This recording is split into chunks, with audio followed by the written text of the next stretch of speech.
ఉషాదేవికి ఇద్దరు కోడళ్ళు నీలం మరియు కవిత. పెద్ద కోడలు నీలంకి ఇద్దరు పిల్లలు. చిన్న కోడలు కవితకి పెళ్ళై సంవత్సరమే అవుతుంది. నీలం పెద్ద కోడలు కాబట్టి ప్రతి పనిలోనూ తనే ముందుగా ఉండాలనుకునేది. తను కవితని అస్సలు నెగ్గనిచ్చేది కాదు. కవిత, రోటీలు వద్దులే, నేనందరికీ వెజ్ బిర్యానీ సర్వ్ చేసేసాను. కానీ అక్క, అత్తయ్య గారు రొట్టెలు అడిగారు, తన అన్నం తినరన్నారక్క. నేను వద్దని చెప్తున్నాగా, కావాలంటే అప్పుడు చేసుకోవచ్చులే. ఆ రోజు పెద్ద పండుగ. ఇంటికి బంధువులందరూ వస్తారు. అందుకని ఇద్దరు కోడళ్ళు వంటింట్లో వంటలు చేస్తూ వండుతూ ఉంటారు. నీలం వెజ్ బిర్యానీ చేస్తుంటుంది. ఇక తనందరితోనూ ఆ బిర్యానీ గురించే మాట్లాడుతుంది. అందరినీ తినమని మరీ మరీ చెప్తుంది. అత్తయ్య, కొంచెం బిర్యానీ వేసుకోండి. నేను చేసిన బిర్యానీ నచ్చలేదా ఏంటి? అదేం లేదులే కోడలా, నీ చేతి వంట నాకు చాలా ఇష్టం. చాలా బాగా వండావు. కానీ నేను అన్నం ఎక్కువగా తిన్ను కదా. ఉండక్క, నేను నీకోసం ఇప్పుడే రొట్టెలు తెప్పిస్తాను. కవితా కోడలా, ఏమైంది? రొట్టెలు ఇంకా తీసుకురాలేదేంటి? అత్తగారు వంటింట్లోకి వెళ్లి చూసేసరికి కవిత రోటీలు చేయకుండా స్వీట్ వండుతుంటుంది. ఉషాదేవికి కోపం వచ్చి కవితని బాగా తిడుతుంది. ఏంటిది కవిత? ఎంతసేపటి నుండి పెద్ద అత్తయ్య గారు రొట్టెల కోసం వెయిట్ చేస్తుంటే నువ్వు ఇక్కడ స్వీట్ చేస్తున్నావా? ముందు తనకి రొట్టెలు చేసి పెట్టొచ్చుగా. ఆమె రైస్ ఎక్కువ తిందని నీకు తెలుసు కదా. నేను నిన్ను స్పెషల్ గా రొట్టెలు చేయమని చెప్పాను కదా. అత్తయ్య, అది నీలం అక్కే నన్ను. కవిత, నువ్వుండు, నేను రొట్టెలు చేస్తాను. అత్తయ్య, మీరు వెళ్ళండి, నేను ఫాస్ట్గా రొట్టెలు చేసుకుని తీసుకొస్తాను. ఫస్ట్ టైం కవితకి నీలం తనతో తప్పుగా ప్రవర్తిస్తున్నట్టు అనిపిస్తుంది. ఆ రోజు తను అనుకుంటుంది, తను తోటికోడలైతే ఏంటి, ఇలా చెల్లెలతో తప్పుగా ప్రవర్తించడం కరెక్ట్ కాదు కదా. ఇక తను కూడా తెలివిగా ఉంటుంది. కానీ నీలం తన తోటికోడలతో ఎంతవరకు మర్యాదగా ఉండాలా అది గుర్తుంచుకొని మరీ వ్యవహరిస్తుండేది. ఇలా ఉండగా ఒకరోజు ఉషాదేవి గారి అక్క మరియు అక్క కూతురు వచ్చి అందరితో కలిసి బజార్కి వెళ్తారు. ఉషాదేవి వాళ్ళ అక్క కూతురు కిరణ్ కి పెళ్లి కుదురుతుంది. అందరూ ఆ పెళ్లి షాపింగ్ కి వెళ్తారు. అత్తయ్య, ఈ లెహంగా కిరణ్ కి చాలా బాగుంటుంది కదా. నీలం వదిన, కవిత వదిన చూపించిన ఆనియన్ పింక్ కలర్ లెహంగా కూడా చాలా బాగుంది. ఈ మధ్య ఆనియన్ పింక్ ట్రెండింగ్ కదా. చాలా మంది యాక్ట్రెస్లు అందరూ వేసుకుంటున్నారు. ఆ కలర్స్ లో ఫొటోస్ చాలా బాగా వస్తాయి. ఓ పంచే కిరణ్, నువ్వు అల్లుడు గారిని కూడా సేమ్ కలర్ వేసుకోమని చెప్పు. ఇద్దరు చాలా బాగుంటారు. నేను ఒక పార్లర్ అమ్మాయి గురించి చెప్పాను కదా, తను చాలా బాగా మేకప్ వేస్తుంది. కవితొదిన, నిజంగా మీరు నా పెళ్లికి మంచి షాపింగ్ చేయించారు. అరే, వదినలు ఉండేది మరదళ్లను బాగా చూసుకోవడానికే ఉన్నారు. నిజంగా కవిత, నీ చాయిస్ చాలా బాగుంది. అవునక్క, వీళ్ళు ఈ జనరేషన్ అమ్మాయిలు కదా, అన్నీ బాగా తెలుసు. కవితొదిన, మనం ఆ ముందున్న షాప్కి వెళ్దామా? అక్కడ నాకు జీన్స్ పైన మంచి టాప్స్ కొనుక్కోవాలి. ధీరజ్ అన్నాడు హనీమూన్కి వెళ్ళినప్పుడు జీన్స్ వేసుకోమని. అర్థమైంది కదా వదిన? అంతా అర్థమైంది కిరణ్. ఈ షాపింగ్ అంటే నాకు చాలా ఇష్టం. మంచి మంచి మెమరీస్ ఉంటాయి. అందరూ కవితకే ఇంపార్టెన్స్ ఇవ్వడంతో నీలంకి చాలా చిరాకేస్తుంది. అప్పుడే నీలం కొడుకు ఐస్ క్రీమ్ అడుగుతాడు. మమ్మీ, నాకు ఐస్ క్రీమ్ కావాలి ప్లీజ్ మమ్మీ. ఐస్ క్రీమ్ లేదు, ఏమీ లేదు. ఏమైంది కోడలా? బిట్టుని ఎందుకు కోపడుతున్నావు? ఎందుకా కోపం? ఏంటో అక్క, ఈ మధ్య తనకి ఏమవుతుందో ఏంటో, ఎప్పుడు చూసినా కోపంగానే ఉంటుంది. కోడలా, కొంచెం తగ్గు, మనం బజార్లో ఉన్నాం. ఏంటి కోడలా, వదిలే, వాడు చిన్నోడు. ఇలా రా, నా కోసం కూడా ఒక చీర సెలెక్ట్ చేయి. ఆ పాపనిటివ్వమ్మా. నీలం పాపని అత్తయ్యకిస్తుంది. వాళ్ళు చీరలు చూస్తూ ఉంటారు. కాసేపటికి కవిత మరియు కిరణ్ తిరిగి వచ్చేసరికి అందరి ధ్యాస బిట్టుపై పడుతుంది. బిట్టు అక్కడుండడు. బిట్టు, బిట్టు, కవిత, కిరణ్, మీరిద్దరు బిట్టుని షాప్ నుండి బయటికి వెళ్ళడం చూసారా ఏంటి? లేదక్క, షాప్ బయట అయితే బిట్టు కనిపించలేదు. నేను చూసొస్తాను బయట ఉన్నాడేమో అని. అందరూ బిట్టుని వెతుకుతూ ఉంటారు. కానీ బిట్టు ఎక్కడా కనిపించడు. నీలంతో పాటు అందరూ ఏడుస్తూ ఉంటారు. అప్పుడే కవిత ఫోన్ కి ఒక అన్నోన్ నంబర్ నుండి కాల్ వస్తుంది. హలో, ఎవరు? పిన్ని, నేను ఒక అంకుల్ తో ఉన్నాను. అంకుల్ తోనా? ఆయనకోసారి ఫోన్ ఇవ్వు. హలో, మీ బాబు నా దగ్గరే ఉన్నాడండి. తను సేఫ్ గానే ఉన్నాడు. అందరూ భయంతో బిట్టు ఉన్న ప్లేస్ కి బయలుదేరతారు. బిట్టు బాబు, నువ్వు బాగానే ఉన్నావు కదా?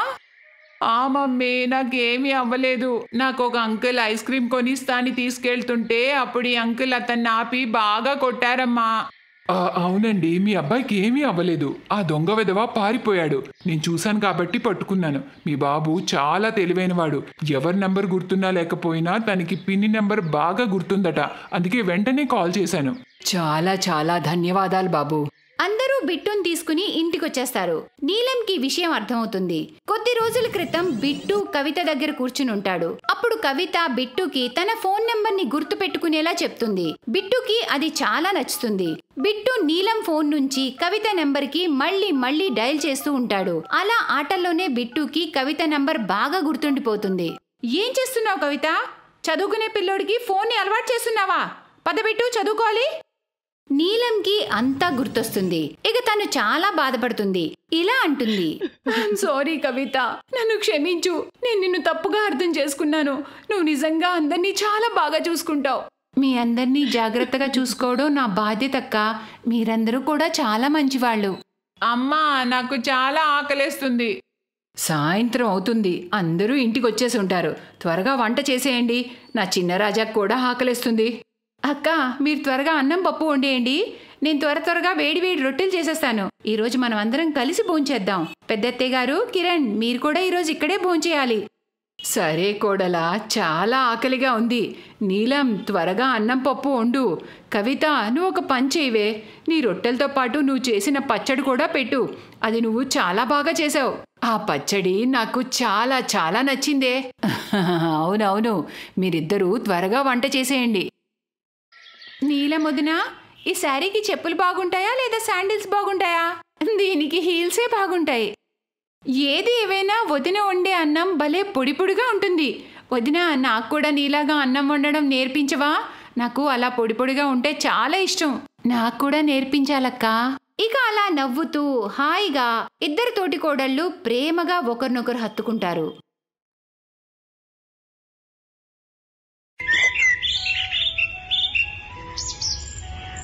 మాధవాపురంలో సందీప్ అనే ఒక వ్యక్తి తన భార్య అంజుతో కలిసి ఒక పెద్ద ఇంట్లో ఉంటాడు. వాళ్ళిద్దరికీ కేవలం ఒక్కడే కొడుకు. అతని పేరు మయాంక్. విదేశాల్లో ఉద్యోగం చేస్తుంటాడు. చాలా ఏళ్ల తర్వాత మయాంక్ తన ఇంటికి వస్తున్నాడన్న విషయం తెలిసి సందీప్ మరియు అంజు చాలా ఆనందించి చాలా ఆతృతగా ఎదురుచూస్తుంటారు. 3 రోజుల తర్వాత మయాంక్ ఏనా అనే ఒక చైనీస్ అమ్మాయితో ఇంటికి వస్తాడు. మయాంక్ బాబు, నీకోసం ఎప్పటినుండో ఎదురు చూస్తున్నాంరా. సందీప్ అలా అని మయాంక్ని హత్తుకుంటాడు. ఇంకా అతను అంజుని పిలుస్తూ, అంజు, ఓ అంజు, త్వరగా రావే, చూడు మన కొడుకు వచ్చేశాడు. మయాంక్ వస్తున్న సంతోషంలో అంజు పొద్దున్నుంచి వంటగదిలో రకరకాల వంటలు చేస్తూ ఉంటుంది. తన చీర కొంగుతో చేతులు తుడుచుకుని బయటకొచ్చి గట్టిగా కొడుకును హత్తుకుంటుంది. ఎలా ఉన్నావు నాయనా? చాలా సంతోషంగా ఉందిరా. ఎన్నాళ్ళకి నిన్ను చూస్తున్నాను. నేను బాగున్నానమ్మా. అరే మయాంక్, ఆమెవరు? విదేశీ అమ్మాయిలా ఉందే. ఎవరు బాబు? అమ్మా, ఈమె ఏనా, నా ఆఫీస్లోనే పనిచేస్తుంది. అప్పుడు మయాంక్ ఏనాతో, వీళ్ళు మా అమ్మా నాన్నలేనా? మయాంక్ చెప్పగానే ఏనా అంజు కాళ్ళు మొక్కుతూ ఇలా అంటుంది, కాళ్ళు చూపించండి మదరిన్లా. ఏమంటుందిరా? అది కాదేనా, పాదాలు చూపించండి అనాలి. ఓ, ఐమ్ సారీ మదరిన్లా. బాబు, ఆ పిల్ల నన్నెందుకు మాటిమాటికి మదరిన్లా అంటుంది? ఆమె నా భార్యమ్మా. మేమిద్దరం పెళ్లి చేసుకున్నాం. ఏమంటున్నావు బాబు? నువ్వు మాకు చెప్పకుండానే పెళ్లి చేసేసుకున్నావా? ఏనా అతని పాదాలు కూడా మొక్కడానికి వెళ్తుంది. కాళ్ళు నరికేస్తా మామయ్య గారు. ఆ, కాళ్ళు నరుకుతావా? ఏం మాట్లాడుతుందిరా అమ్మాయి? సారీ మామయ్య గారు, ఈసారి కూడా రాంగ్గా అన్నాను. సారీ, మీ పాదాలు నాకు ఇవ్వండి. ఓహో మయాంక్, నువ్వేం చేసావురా? అసలు ఇంకా ఆపు ఎనక్. అదే ఏనా, నీ పేరు ఏదైతే అది. రోజంతా ఇలానే పాదాలు మొక్కుతూ ఉంటావా ఏంటి? సరేలే, ఏదో ఒకటి. ఏంట్రా ఇదంతా?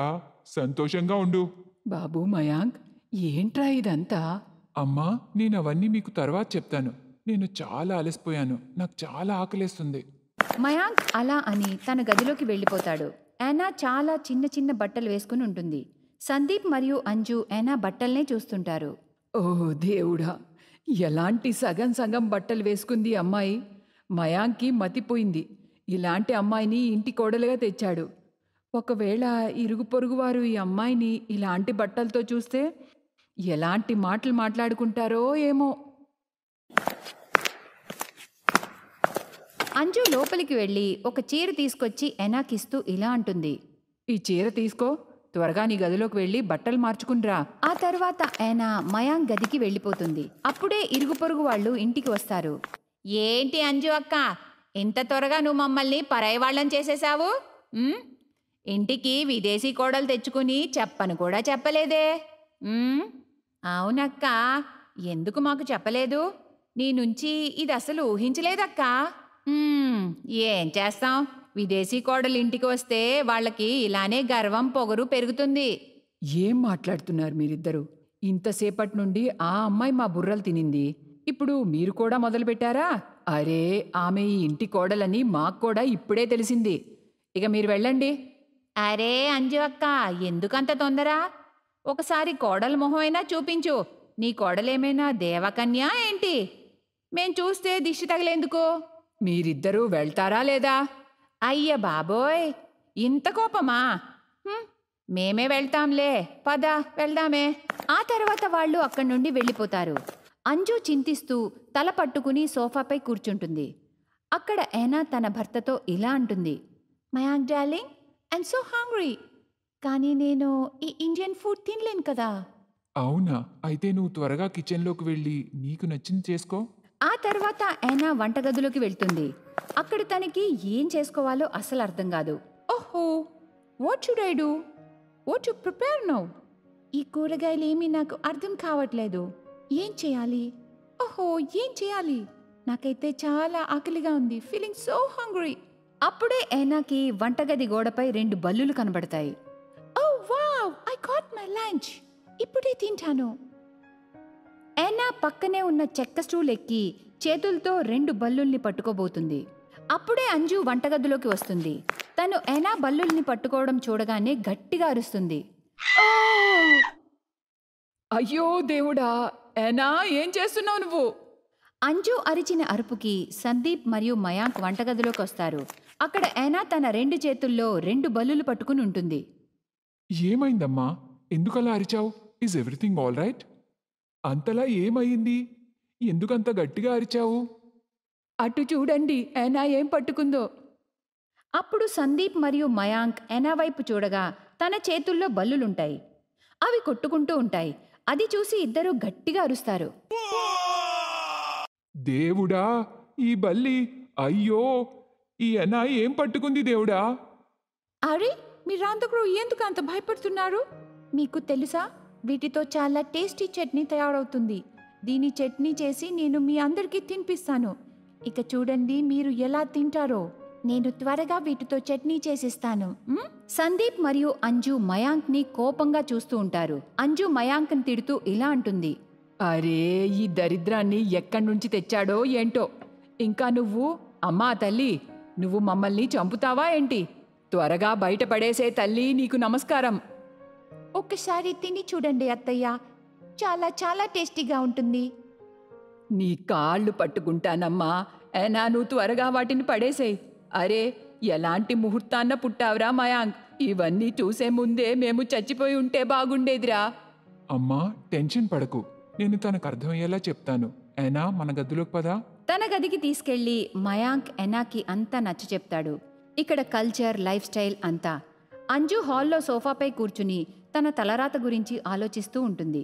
ఎలాంటి పాపం చేశానో ఏమో, దానికి శిక్ష అనుభవిస్తున్నాను. అప్పుడు సందీప్ గట్టిగా నవ్వుతూ ఉంటాడు. ఏదైనా కాని అంజు, కోడలచ్చం నీలాగే తింగరిదేనే. బయట వాళ్ళు సరిపోరా ఏంటండి, మీరు కూడా మొదలుపెట్టారు. అంజుకి తన మరదల నుంచి ఫోన్ వస్తుంది. ఎలా ఉన్నావు వదినా? ఇవాళ మేమందరం మీ ఇంటికి వస్తున్నాం. కొన్ని రోజులు అక్కడే ఉంటాం. ఈ విషయం చెప్దామనే ఫోన్ చేశాను.